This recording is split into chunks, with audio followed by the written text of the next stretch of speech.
ஒரு முக்கியமான ஒரு ஹதீஸு. இது வந்து முஸ்லீமில் பார்த்தீங்கன்னா 6466வது ஹதீஸாக இருக்கும்.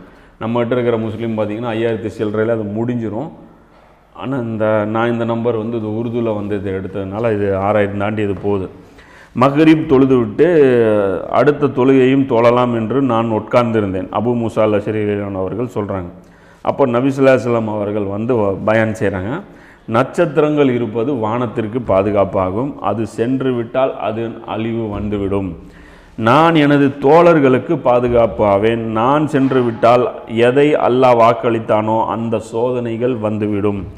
எனது தோழர்கள் இந்த உம்மத்துக்கு பாதுகாப்பு ஆவார்கள், அவர்கள் சென்று விட்டால் அவர்களின் மீது துன்பமும் சோதனைகளும் வரும் அப்படின்னு சொல்லி நபி ஸல்லல்லாஹு அலைஹி வஸல்லம் சொல்கிறாங்க. இது வந்து 3 ஸ்டெப்ஸு. நான் இருக்கிற வரைக்கும் உங்களுக்கு சேஃப்டி,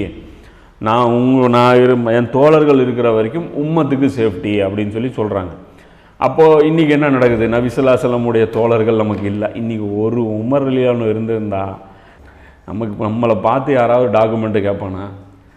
நாம் எல்லா ஏழைகளுக்கும் வந்து நாம் அரவணைச்சு நாம் வந்து ஒரு நிம்மதியான ஒரு உலகத்தை நாம் வந்து பலவீனர்களுக்கும் ஒடுக்கப்பட்ட மக்களுக்கும் நாம் அமைச்சு கொடுத்து நல்ல ஒரு உலகத்தை வந்து நம்மளால் உருவாக்கி காமிச்சிருக்க முடியும். இன்றைக்கி நபித்தோழர் மாதிரி ஒரு ஆள் இல்லாதனால நமக்கு வந்த பிரச்சனையை பாருங்கள். இன்றைக்கி ஒரு ஈசா நபி கூட வர வேண்டியதில்லை, உமர் ரலியல்லாஹு மட்டும் அல்லாஹ் பூமிக்கு திருப்பி அனுப்பிட்டோம். என்ன நடக்கும் இன்றைக்கி? சுப்ஹானல்லாஹ், எவ்வளோ பெரிய ஒரு வேலையை வந்து இன்றைக்கி நம்ம வந்து செய்ய முடியும். அப்போ இது ஒரு அக்கறையான ஒரு கவலையான ஒரு உபதேசம் நபி ஸல்லல்லாஹு அலைஹி வஸல்லம் சொல்கிறாங்க. இது ஒரு முக்கியமான ஹதீஸ்.